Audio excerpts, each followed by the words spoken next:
Welcome to another edition of the water cooler conversations from the builders club. आज हमारे guest काफी ज्यादा special हैं और ये जो मैं इतना फॉर्मल तरीके से आज बोल रहा हूँ वो इसलिए है क्योंकि आज हमारे साथ जो गेस्ट हैं वो प्रोफेसर हैं और वो एक वीसी फर्म के डायरेक्टर भी हैं। We have the one and only Professor Dhruv Nath with us. Professor Dhruv Nath is a professor in MDI Gurgaon. He has also taught in IIT Delhi. Currently, he is a director in Lead Angels, as well as he has written a book, Funding My Startup and Other Nightmares, which is right now available in your bookstores as well. Dhruv sir पिछले 10 से 15 सालों से entrepreneurs के साथ deal कर रहे हैं। उन्होंने पूरा का पूरा इंडियन एंटरप्रेन्योर इकोसिस्टम का एवोल्यूशन देखा है। He himself has mentored multiple startup founders as well. आज के एपिसोड में हम समझने की कोशिश करेंगे कि एक एंटरप्रेन्योर की जर्नी कैसी होती है, एक माइंडसेट कैसा होता है और एक सस्टेनेबल स्टार्टअप कैसे करके बनाया जाता है। उनका अपना एक फ्रेमवर्क है कॉल्ड द परसिस्टेंट फ्रेमवर्क, जिसके बारे में भी हम बात करेंगे, which allows you to make persistent sustainable startups of your own. Also, since he is an angel investor, एक इन्वेस्टर के पर्सपेक्टिव से एक स्टार्टअप को कैसे देखा जाता है उस चीज के बारे में भी हम जानेंगे। This episode is useful for all the founders who are right now in their building journey और आगे जाकर के फंड रेजिंग के लिए भी अप्लाई करेंगे। So इस एपिसोड को पूरे एंड तक देखिएगा और प्लीज डॉक्यूमेंट कीजिएगा जो भी पॉइंट्स हैं जो आपको लगता है कि आपके काम आएंगे। Here we go.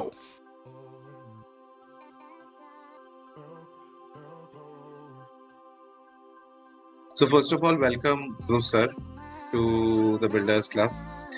So थोड़ा सा किताब के बारे में भी समझते हैं sir. Funding your startup and other nightmares.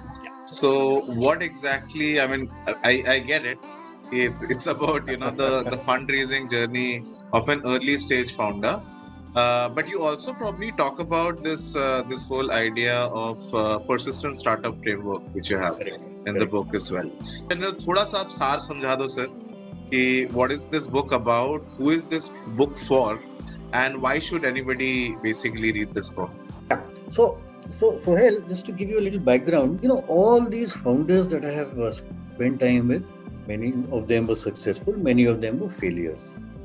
And what we realized was every founder who succeeded typically would do certain things right. And every founder who failed typically would do one or more things wrong. Correct? And we spent a lot of time trying to understand this. When I say we, I have a co-author, Sushanto Mitra, who is the founder and CEO of Lead Angel. By the way, he is also the founder and the first CEO of Sign. Sign is the incubator at IIT Bombay. He started Sign and he was there for about 5 years. Okay, so what we realized was, we said, okay, can we distill all this learning about what individuals do right and what individuals do wrong into something common, something simple to understand, which then a founder can use to figure out whether he's A, likely to be successful or not, and B, likely to get funding or not. So incidentally, the book is not only about funding, it's also about creating successful startups, because ultimately the investor will only invest in something that is either successful or likely to become successful. Correct? So which is where we came up with this persistent framework, and I'll just show that to you. Yeah, you can see this here, I guess. Each letter of this word, this acronym persistent, each letter of this stands for something. Okay? So let's start with P. So P stands for problem. You have to be solving a problem for somebody, otherwise, obviously, you don't have a business. Correct? E, the next one, stands for earnings model. See, you can be solving a problem for somebody, but he has to be willing to pay you, or somebody has to be willing to pay you, otherwise you don't have a business, you have a charity. Correct? And you'll be making losses all the time.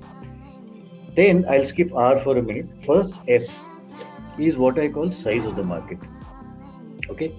Obviously very important, because if your market size is not large, then at some stage the startup you've created will stagnate, because it'll say thak gaya, can't grow any further, market hi nahi hai, kya karu? Correct?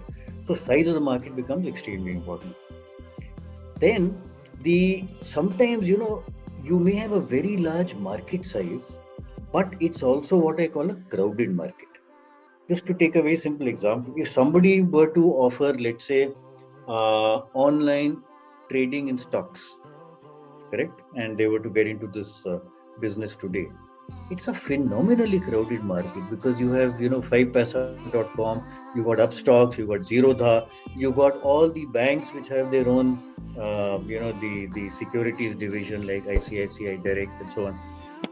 How the hell can a young startup, which obviously has less money than all these giants, how can he possibly compete with these guys? He can't, very simply, right?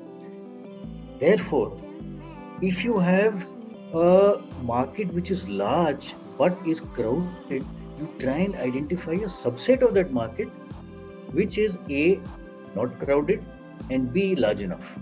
Correct? And that subset is what I call a niche, which is the N in persistent, right?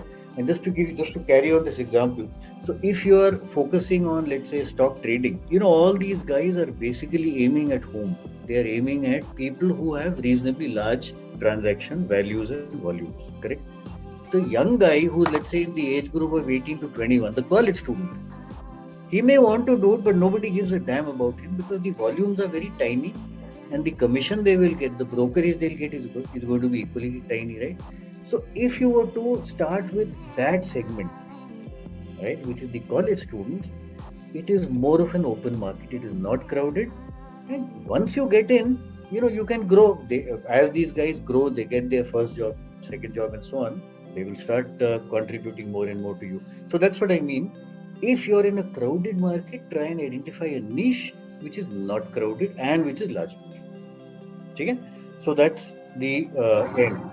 Then I'll come to the next S, which stands for scalability. Very, very important. The whole issue is if you don't scale, please remember, what our Prime Minister keeps saying. मेरे क्या बोलते हैं अब 135 करोड़ देशवासी, correct? Don't for a minute think that you're the only guy who has this bright idea. No, boss. There are 135 crore, sorry, it's probably 140 crore now, people out there. And there are lots of them who will have the same idea. Many of them will have more money than you, they'll be able to grow faster. So the problem now is you have to grow rapidly if you have to stay ahead of them because they will anyway grow rapidly, right? And scalability is the ability to grow rapidly. Size of the market tells you how big the market is. Scalability tells you what's within this market, how fast and how much can you grow. Okay, I'll just take a couple of examples here. Let me take the example of a software company, right? Something like Infosys, but I'll take a small software company, right? Maybe 400 employees. When I say scalability, I don't mean 20%, 15%, 25% growth per year. No. Scalability in the world of startups means 200%, 300, 400% in a year. Correct? That's scalability. That's really scaling up. The problem with a company which is into software projects, is that essentially they will get projects from their clients and what will they do? They will put their teams, which is programmers, analysts and so on, onto developing these projects and ultimately implementing them. Which means if they have to quadruple in revenue, which is what I said scalability is, they've got to quadruple the manpower. So if there are 400 people today, they need 1600 people tomorrow. Can't do that. You can't take a 400 strong company into suddenly something which is 1600 strong without causing absolute chaos. And then you'll need infrastructure as well. You'll have a place to sit and you'll have to have laptops and infrastructure, air conditioning, network, etc., right? Wi-Fi.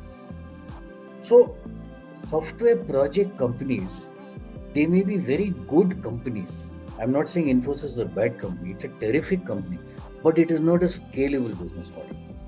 If you compare that with, let's say, something like Make My Trip, or you compare that with, let's say, even Zerodha, on online stock trading, or 5paisa.com. You want to scale, all you need to do spend lots more on marketing. It is not a manpower dependent or an infrastructure dependent business, right? So the point I'm trying to make is there are many factors which go into scalability, and the key factor which determines whether you're scalable or not is how much is your growth dependent on addition of proportionate manpower and infrastructure, right? So that becomes very, very important. So I've spoken about, I think, 6 of these guys. Then there is the R, which stands for risks. Obviously, every business will have risks, and the one of the biggest risks of any business is the possibility of competition coming in, taking away your market share, which is why you need the second E here, which is entry barrier, right? Sometimes called a moat. See, entry barrier is what? This is your business. You have to have something in this business which prevents your competitor from entering, taking away your guys, your clients, your market share. Okay, that's an entry barrier. And by the way, if you have a patent or a complex piece of software or a product which has taken a long time to develop, that's a good entry barrier, because the other guy will take a similar quantum of time to develop that product. And incidentally, scaling, if you scale rapidly, that's another way to create an entry barrier, because you scale rapidly, you're well known, you're a brand, you're a trusted brand, and people would rather go to a trusted brand than to somebody who's just come up yesterday or 1 week back. Okay, so that's your entry barrier. And I use this term called innovation, which is the I. If you have an innovative product, if you have a patent, great. If you don't, you have to scale up rapidly. Okay? There are 2 T's left, right? These 2. The first T is team. Okay, and the team starts with founders. And there is a saying that we have in the world of startup: you have a wonderful business model, but an average team of founders won't work. But you have a average business model and a great team of founders. They'll figure out a way to pivot the model to make it work. Okay, so at an early stage, we guys as investors, and I'm not saying only investors, even the founder, if he's a great founder, your chances of the startup being successful obviously are much, much brighter. And the final point within persistent is the last T, which is, you may have wonderful scalability, great business model, earnings model, ye hai, wo hai, sab kuch hai. Boss, in very simple terms, dhanda kahan hai? That's the final proof, isn't it? Are you getting revenues? Are you getting customers? Are these customers coming back? Are they sticky customers? Are your customers increasing month on month? Are your revenues increasing month on month, right? Because ultimately, you may have everything else, but if you don't have traction and growing traction, you haven't really proved yourself, right? So that is the persistent model. Now, I must clarify a couple of things. We have now, at Lead Angels, we have been using this to figure out whether a startup is worth investing in or not. And therefore, I have 2 comments. Number 1, it is useful for the founder. It is also useful for the investor, because ultimately, both of them want the same thing, isn't it? Both of them want a successful, growing startup which gets a lot of traction, which keeps out competition, which is scalable, right? So both of them look at the persistent startup. Obviously, many people would not be using this framework. They'll be using something else, but the concepts are the same. So they may not use the term traction. They may use the term revenue growth, right? Or they may not use the term size of the market. They may use TAM, total addressable market. That's okay.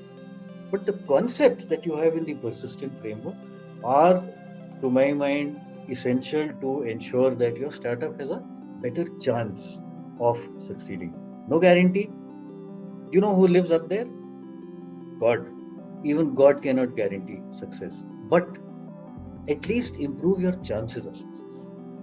Thanks a lot, Dhruv sir. I think that's been a very comprehensive, and I think you have covered almost all the everything that is required for making a startup sustainable. And I think I'm sure that each one of these are chapters in itself, where you have to go deeper and deeper to get into the nitty-gritties. So just to clarify, this actually book is fairly unique. There are a few books. See, many books in the market are on American startups, right? You can't identify with them. A completely different environment. There are a few in the Indian environment as well. But in the Indian environment, most of them talk about the big success stories, correct? The Flipkarts, the Byju's, the Grofers, the Zomatos of the world. Yes, I have one very simple comment. If you're trying to create a startup and you're an early stage founder, or you're planning to create one, you need to talk to people who are in similar positions to you.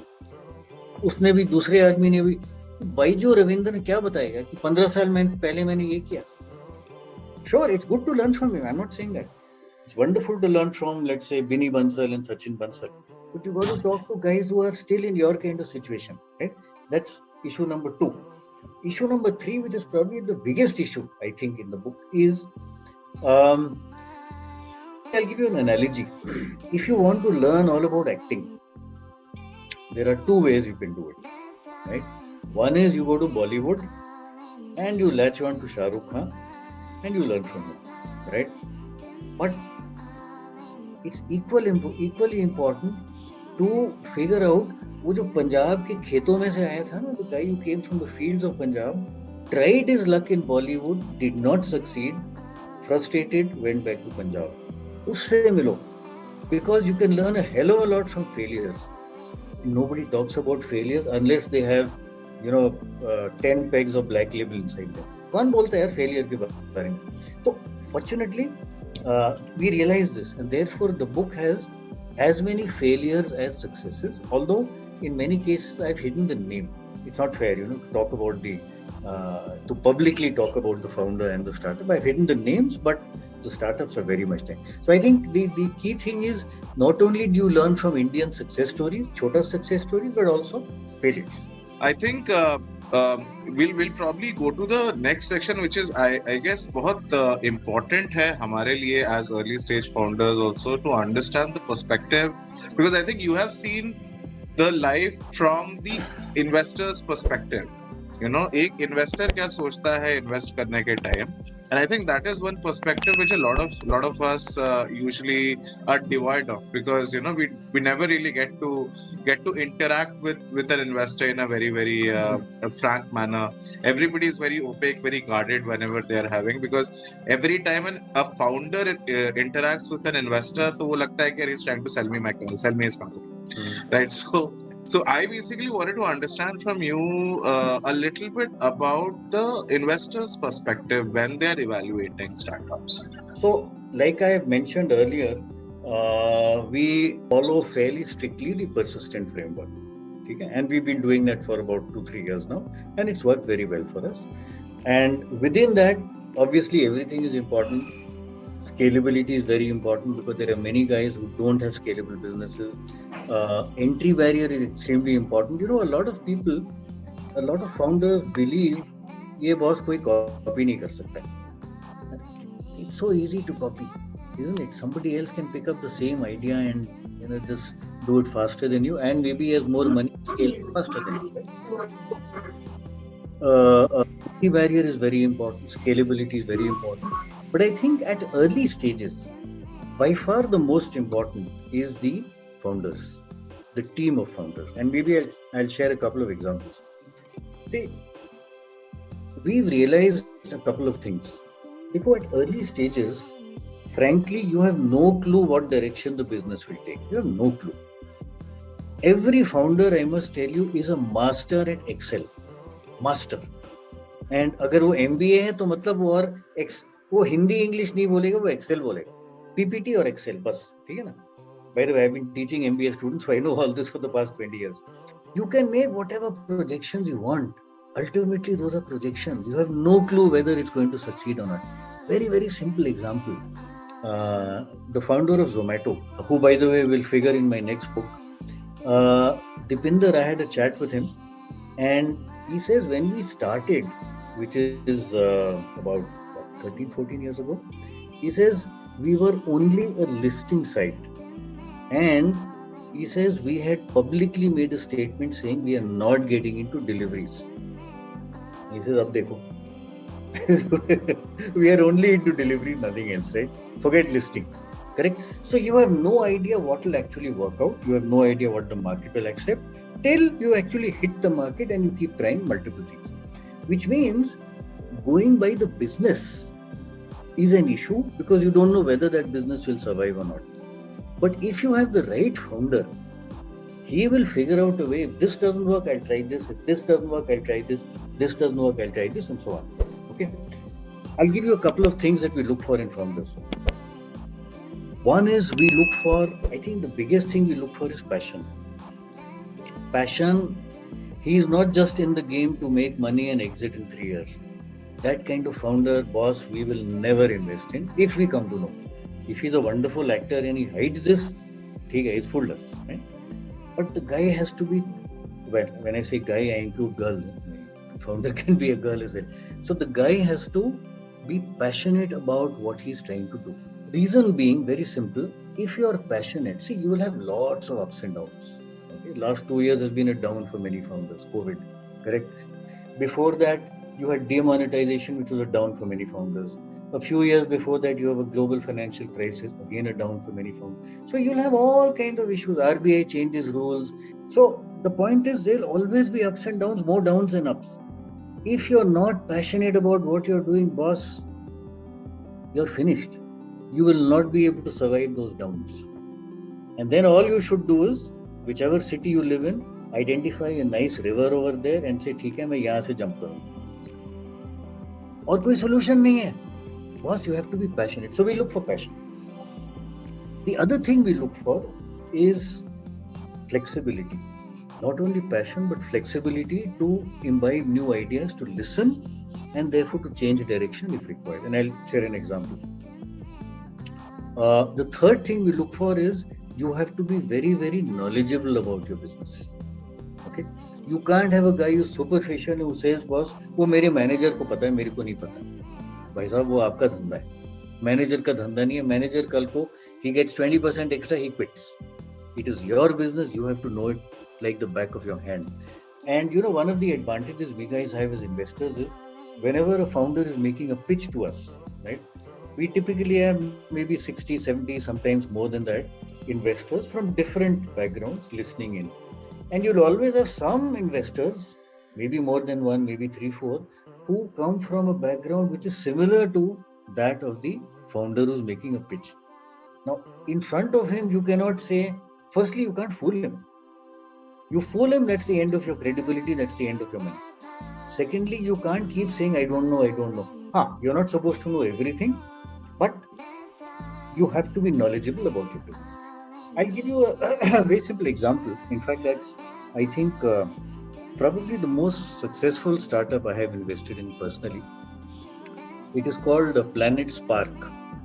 The EdTech company. EdTech company. It's founded by 2 young guys, very tall guys from XLR. Right? Yeah. And I've had lots of samosa chai discussions at the MDI campus with these guys. Very good guys, bright guys. They started with trying to digitize and formalize and standardize tuition centers. ठीक है? The tuition centers में क्या होता है? वो बच्चा tuition के लिए गया and it's a lady or a man or whoever, if it's a lady, वो pressure cooker की सीटी बजी, she runs into the kitchen. Suddenly phone बज गया, okay? Or the maid is having a fight with the driver, shouting loudly, and the poor guy is trying to concentrate. He can't concentrate, right? It's a very troublesome environment. So they said, okay, we will. They actually tied up with Oyo rooms, and they said, okay, we'll take a room in each of their properties which are in residential areas.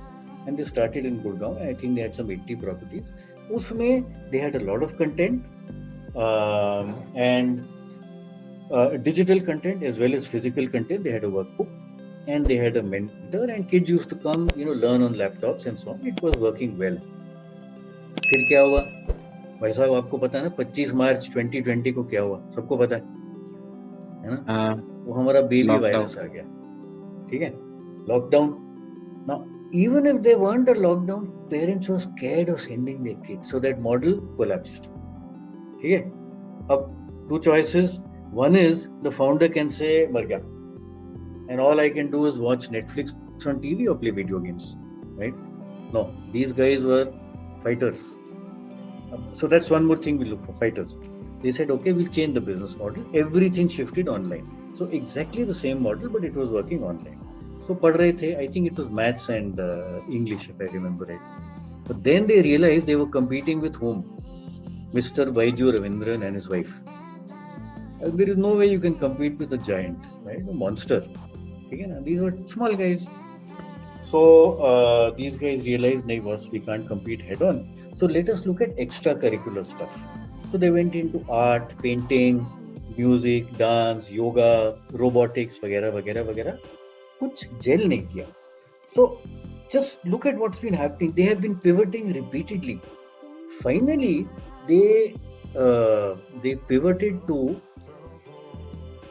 public speaking for children and creative writing. Okay, suddenly that became a hit because every parent says, "मेरा बच्चा school जा रहा है, I want him to get good marks." But equally important, the kid should be confident of facing people, facing a crowd, facing unknown guys, strangers, वगैरह वगैरह, facing an interview board. So public speaking became a huge hit, and these guys have been able to raise, I think, in 3.5 years, 4 rounds, and their valuation has gone up, I think, 150 times in 3.5 years. Right? So remarkable, absolutely remarkable. And I think the key is these guys were dogged, they were passionate. Boss, हमने बच्चों के लिए ही करना है learning में, but they were also flexible enough to keep pivoting, and they were fighters. And today it's a market leader in India and abroad as well.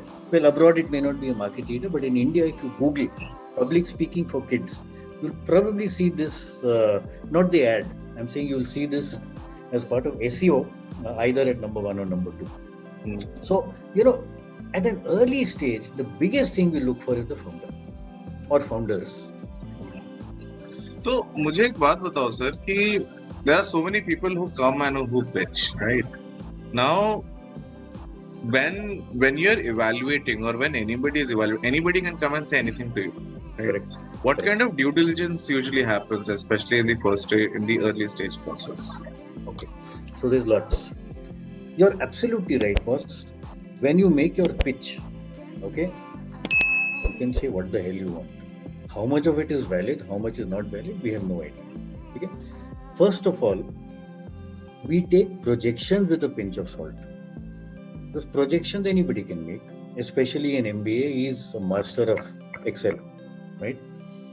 And what we look at more is in the projections, what are the assumptions the guy has made?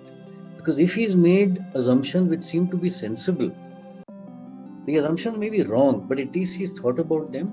At least the guy understands the business. So that is one thing we look at. We ask him to make a pitch.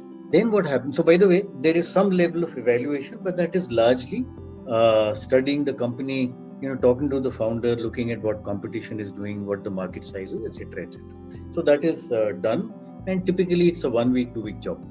Then the guy makes a pitch, if he's shortlisted. After that, the investors then decide whether it is worth pursuing this or not. And if it is, then what we do is we appoint what is called a deal lead, also called a lead investor sometimes, a deal lead. वो 1 महीना spend करता है founder के साथ, ठीक है? He will talk to the founder, he will study the business, he will talk to customers, he will see the product, he will see the website, he will see the reports, right? All that will be done, and only at the end of that do we say yes or no. Okay? And that yes or no again is up to the individual investor. I mean, each person can take his own decision. So at that time we take a commitment, but not the money from the investor. Now the real due diligence starts, because now there is the accounting due diligence, the statutory due diligence, which means, are you complying with government regulations? Have you submitted your tax returns? If you're submitting tax returns, if you finished a financial year, whatever the Ministry of Company Affairs wants, are you doing those in time? Do you have any loans outstanding? All that in detail is studied, not by the deal lead or anybody who understands business, but by CS and CS, company secretaries. Then there is legal due diligence. So at the end of all this, hopefully, we don't have a situation where something is not uncovered. Right? But of course, everybody is human. There will be situations where something is hidden and you've not been able to uncover it. But by and large, we have not seen this kind of thing happening. Yes, what does happen sometimes is you get a wrong impression about the founder. For example, during this entire process, and it normally takes about 3 months at least, during this entire process you found that the founder was great, etc., etc., etc. Uske baad you realize that the founder is not willing to listen. He is very, very stubborn in his thinking, very, very stubborn in his attitude. It is understandable the founder has to take decisions. The investor cannot take decisions. But yaar, baat to sun lo. So the guy has experience, listen to him and then you decide what you want to do.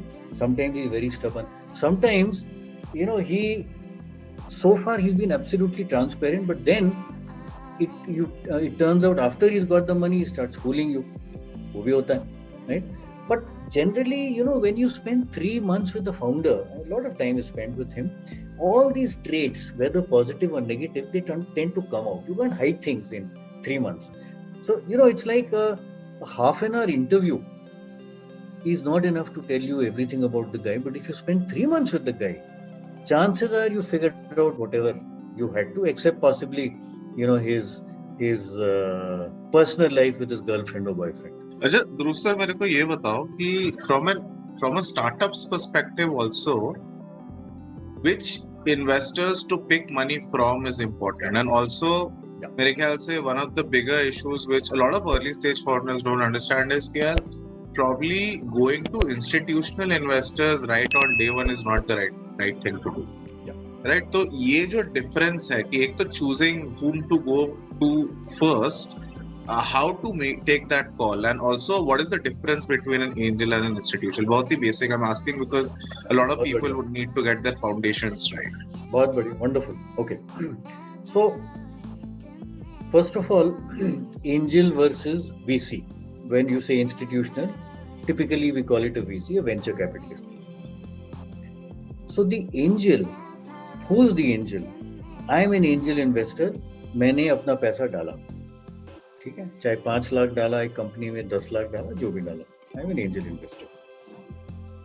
The VC is a little different from me because the VC does not put in his own money. The VC takes money from other investors who say, I would like to be in the world of startups, I would like to invest, I don't have the time, I don't have the know-how.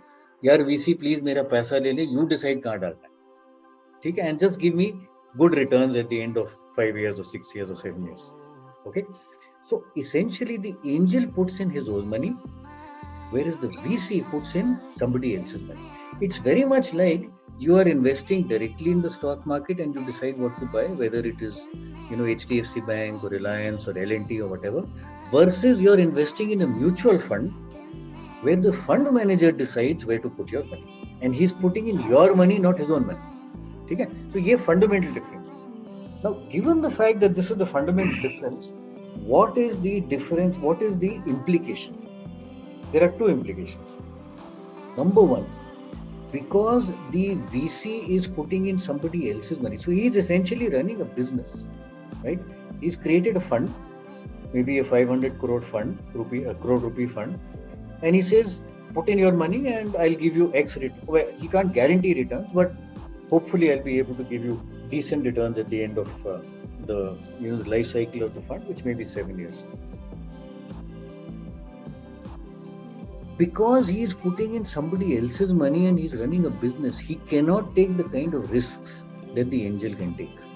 See, I am an angel. I like, let's say, Sohail as a startup. यार मेरे को सोहेल की शक्ल पसंद है. More likely मेरे उसको बाल पसंद है. ठीक है? तो मैं कहता हूँ ठीक है यार सोहेल, मैं तेरे स्टार्टअप में पैसा डाल रहा हूँ. Maybe it dies. Maybe I lose that money. ठीक है, मेरा 5 लाख चला गया, 10 lakh. The VC cannot think like this. He can't say मुझे सोहेल की शक्ल पसंद है, therefore I'm putting in money. The VC has to invest in companies which are far less risky. And therefore the VC normally invests at a much later stage than the angel. Okay? The angel can invest early. No problem. I like, let's say, Kamal's face. उसकी company में पैसा डाल दिया. And I lost money. Or maybe I gained money. But the VC says, hang on, I will wait for this to stabilize in the next 2 years and grow. And if I find it's a good business and it is actually growing, surviving, keeping out competition, then I will invest. So the VC normally invests at a much later stage. When I say much later, it could be 6 months, 1 year, 2 years. 2 years is a normal, is a common calendar time frame, but like I said, it's not a rule, it's not a hard and fast rule. And the angel can invest early. When you go to, you can go to an individual. For example, people have gone, I've had people coming to me, founders coming to me, who have said, sir, mera neighbor hai, he has a wholesale shop in Chavdi Bazaar and he is willing to put in 25 lakhs. First of all, I must clarify, nothing against Chavdi Bazaar. बहुत बढ़िया है, बहुत बढ़िया चाट मिलती है वहाँ पे. And I know those are very good businesses, many of them. For those of you who don't know Delhi, that's beyond the New Delhi railway station. Okay. However, my comment is very simple. Does this guy know what he is doing? He'll give you 25 lakhs. Every month, every 2 months, every 3 months, he's going to ask you, profit kahan hai, profit kahan hai, profit kahan hai. There'll be pressure on you. Okay, dhanda dikhao. Maybe for the next 2 years, you have to only invest in marketing and product development, and therefore you cannot show profits for the next 3-4 years. Right? This guy will probably not understand that. Okay, so he's the wrong guy to go to. If you go to an angel network, you know what an angel network is? Anyway, let me clarify. Once upon a time, you had only some very few rich angels. Real super rich guys. They 1 crore, 2 crore डाल सकते हैं. Correct? Or you had only about 300-400 of these guys at that time. ठीक है? आज की date में क्या हो गया? Suddenly there is an explosion in startups, an explosion in information. TV channels talk about startups. They talk about valuations like $20 billion, $25 billion, $11 billion. So even the common man, पहले सिर्फ सुपर रिच एंजल होता था, right? Common man says boss मेरे को भी इसमें डालना, मेरे को भी ऐसे पैसे कमाने, right? So today you probably have about 50,000 common man investors. और क्या बुलाते हैं उनको? किताब में मैंने ये लिखा है, सॉरी, रिटेल इन्वेस्टर्स. नहीं, अरे नहीं बॉस, क्या नेटवर्क बना. अरे नहीं बॉस, क्या, they are called aam aadmi angels. Please I must clarify, it has nothing to do with you know who, right? It is not a political party. It's Aam Aadmi angel investors, right? So now the problem is Ratan Tata has his own advisors, right? Business analysts, ये वो सब कुछ है. बेचारा आम आदमी angel के पास क्या, कुछ भी नहीं, ना लॉयर है, ना अकाउंटेंट, ना एनालिस्ट है. He needs support. वो सपोर्ट कौन देता है? Angel network. Similarly, if the Aam Aadmi angel is investing and the startup wants to raise, let's say, 1 crore or 1.5 crores, you probably need 30 to 40 Aam Aadmi angels. Ratan Tata could put 1 or 2 crores alone, right? Now you need 30 to 40 guys getting together. That is where the angel network comes in. So angel network is like a club. Delhi Gymkhana Club, it's like a club, right? It has members, each of whom is an angel investor. And on the other side, startups approach it for funding. So it supports the members in evaluating the startup, in putting up startups, etc. And it supports the founder in getting money, right? So normally you will not approach an individual angel, you will approach an angel network. That means 2 things. Number 1, it means you actually have no choice as to who's going to invest. Because उस angel network में से 50 लोग करेंगे, हो सकता है 20 लोग करेंगे, वो कौन है, you don't know right now.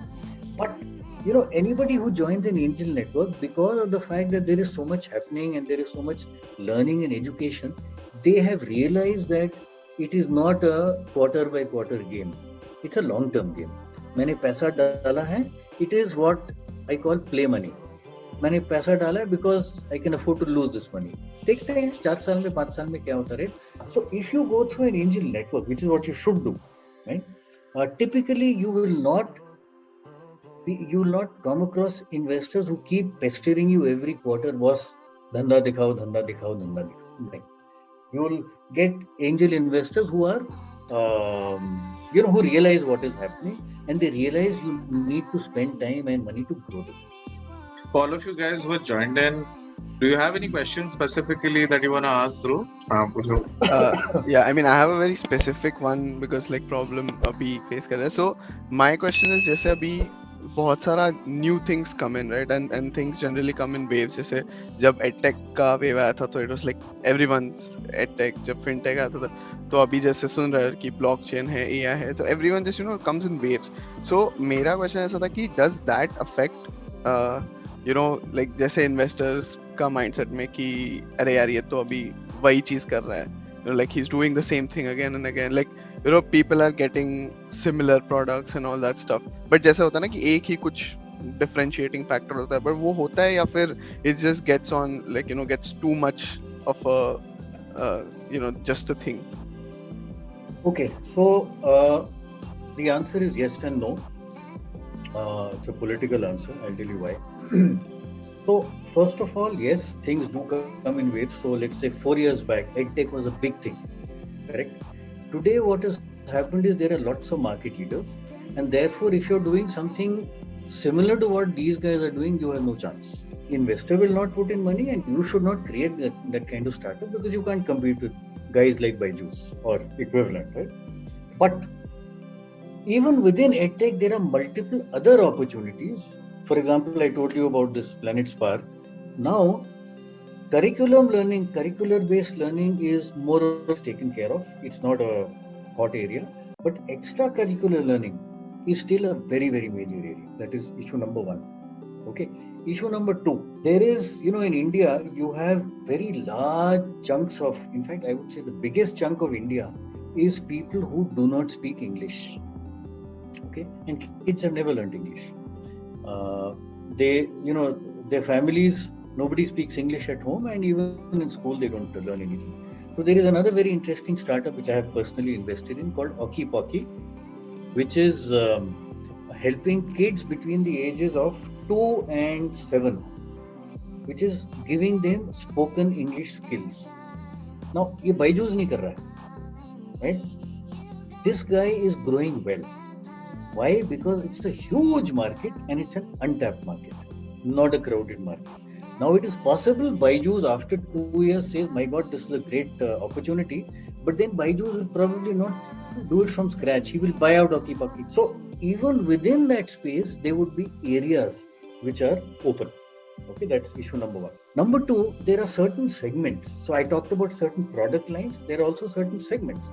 So for instance, if you look at affordable learning using technology for kids, Byju's doesn't do that.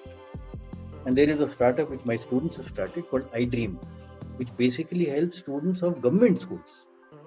Okay, and I think they're doing, I don't know, many crores of business today over the past 4 or 5 years, right? And they're doing very, very well. Now, that's a huge area again, and that's working well. So even within spaces which are crowded, you don't have to do a Me Too. You can be in areas which are non-crowded. That is one part.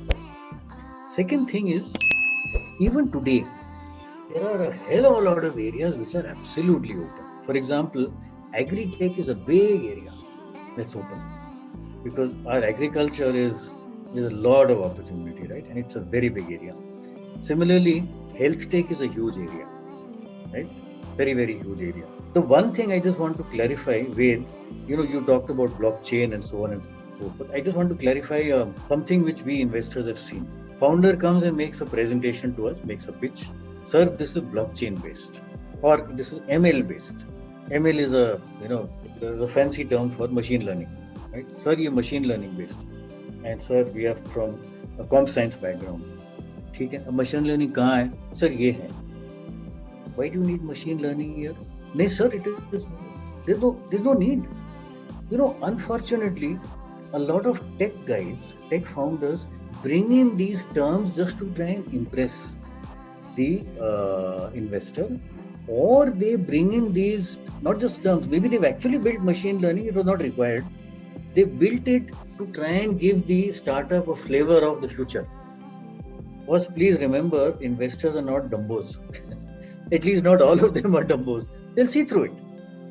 And they tell you, kya kar rahe? What the hell are you doing? Why are you fooling us? Right? So if one of these technologies is highly usable and actually is adding value, wonderful. It's a good idea. If it is only there to try and pad up the presentation to make it look as though it's high-tech based, don't waste time. Don't waste your time, investors' time. Yeah, maybe like I can ask. पूछना। Yeah. So basically, like I'm asking from the work that I am doing actually in the what like I'm trying to start up here. So I will just ask directly here. Like, can you suggest me on that part? So basically, like here means what our initial thought process is on the financial market. You are already in the financial market. You have experience in the investments and all. So basically, like means if you look from the retail perspective, so the word, first of all, like the word finance is a very broad term. Okay, this is like investment comes in a very like segmented way. Then like in the investment as well, there are like multiple markets like bond market or the stock market, primary market, secondary market, and like many other things are there.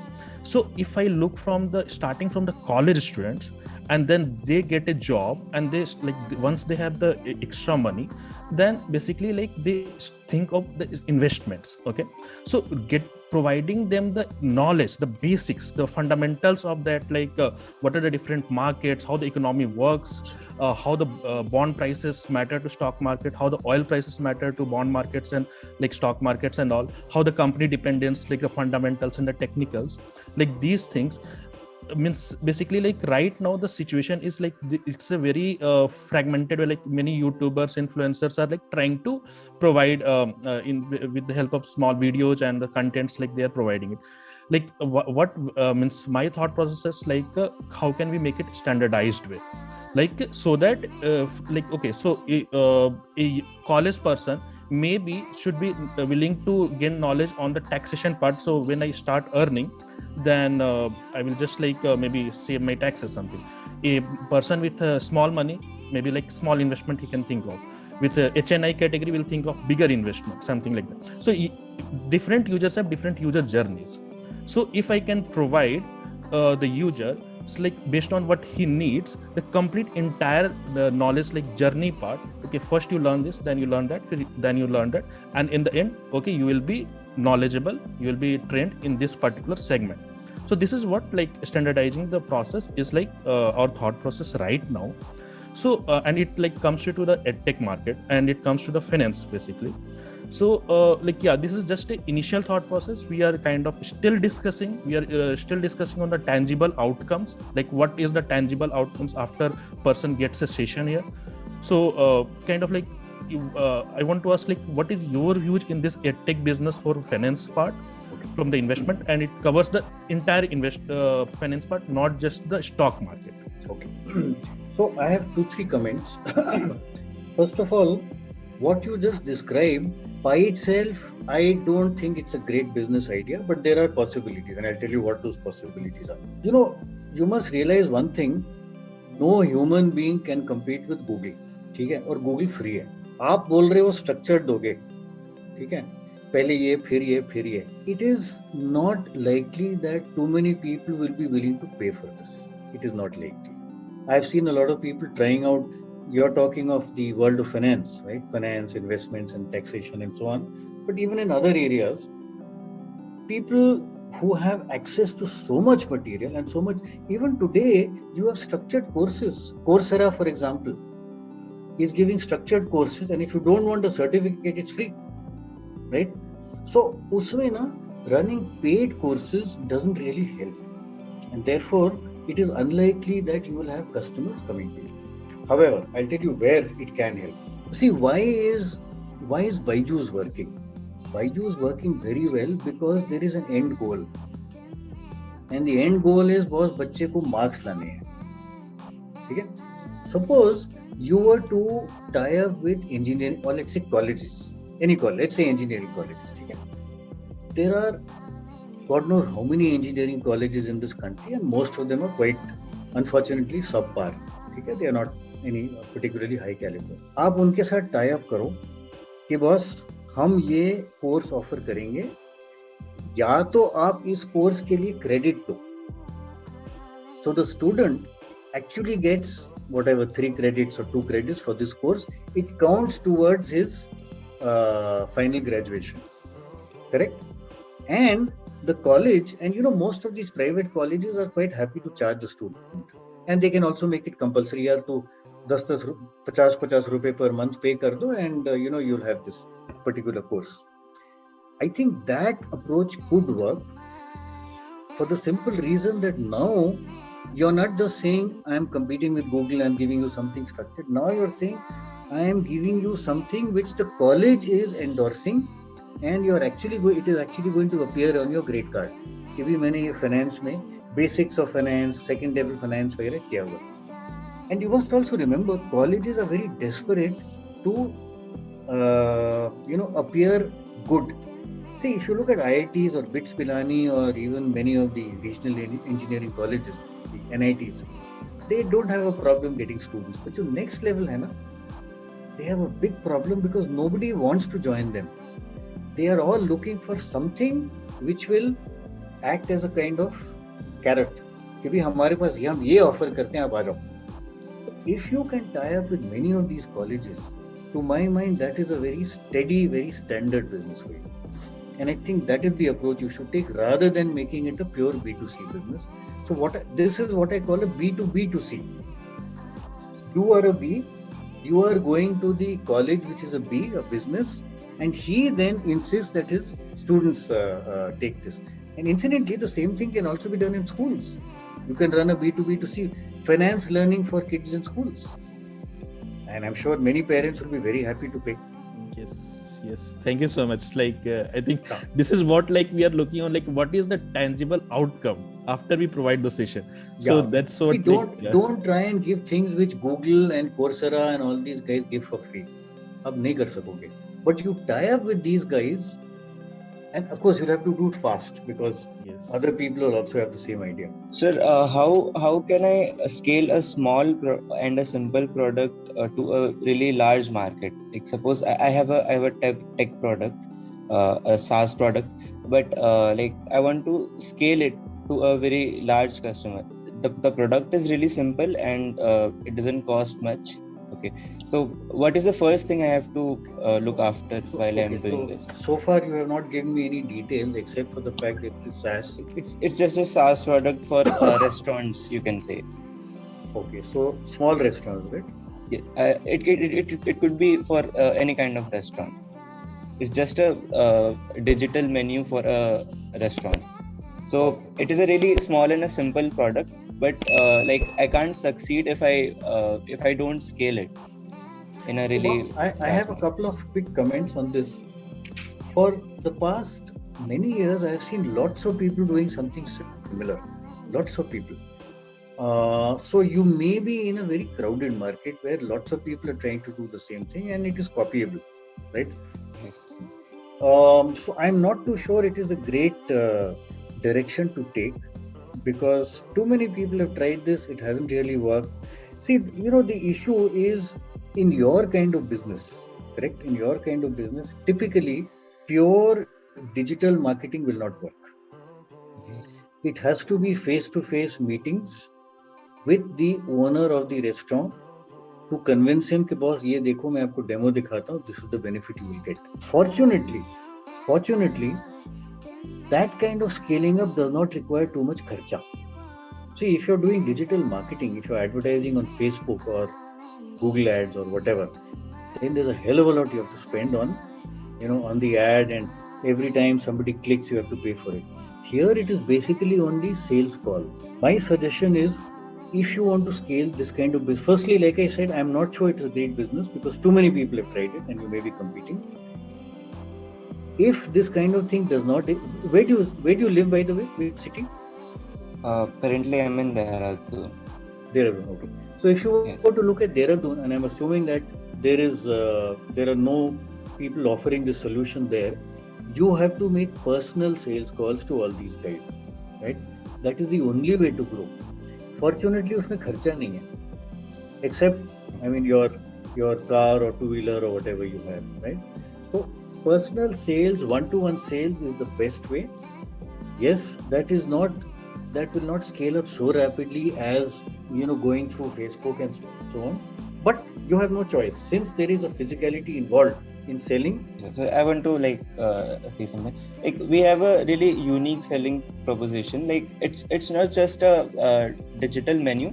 It is backed by a social media. I'm basically building a food social media. Right. All I'm saying, Shikhar, is that a typical restaurant owner will not see a Facebook ad or a ad on Google and be convinced. You have to do it face to face. That's all I'm saying. So Yes, face to exactly. face That is is what I'm critical. facing right now. Choice nahi hai. In a business like this, you have to do it face to face. There is one other option. There is one other option you can use, which some people do use. You engage a lot of college students. ठीक है, उनको एक दिन का workshop दो, let them understand this product thoroughly, and tell them you generate these leads. I will only cover your transport expenses. You generate leads. जो convert हुआ उसके लिए मैं आपको incentive दूंगा. ठीक है, जो convert नहीं हुआ उसके लिए कुछ पैसा नहीं मिलेगा. Right? College students typically are very keen to learn. Right? They are not looking at too much money. Yes. थोड़ी pocket money मिल जाए तो अच्छा. The benefit of this approach is rather than you personally going to all restaurants, college students go all over the town and they will shortlist only those restaurants where the likelihood of buying your product is higher. Then you go to close the deal, and therefore these are likely restaurants. That is issue number one. The other benefit of this is आप उसको incentive कब दे रहे हो? तभी दे रहे हो जब restaurant ने क्लोज किया. ठीक है, मतलब है ये नहीं कि आप उसको स्टाइपेंड दे रहे हो, सैलरी दे रहे हो, नहीं. Because the problem with salary stipend is it's a fix cost.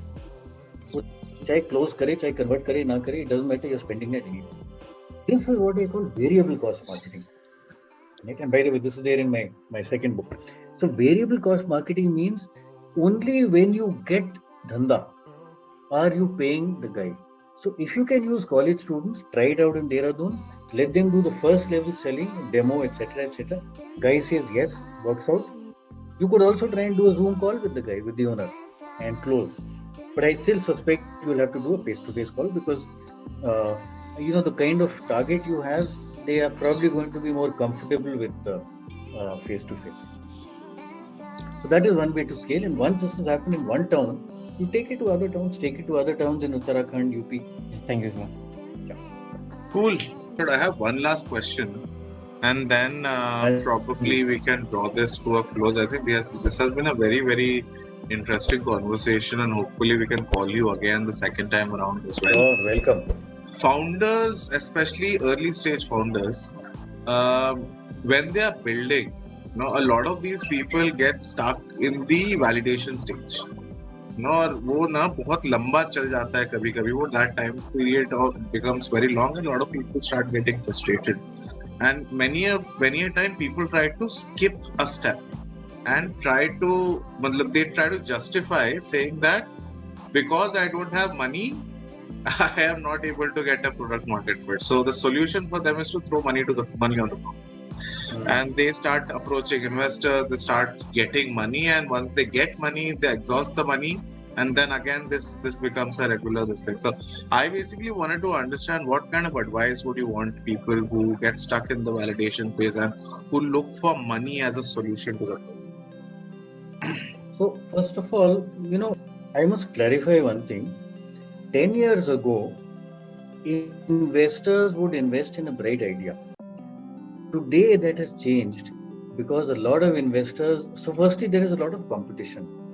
The investors, so for example at Lead Angels, I think every month we get about 100 or 150 odd people asking for funding, right? So there's a huge number of people competing for the same investors, right? So what the investor has done now is they've increasingly been saying, show me proof. तुम पहले मेरे को धंधा दिखाओ, show me traction.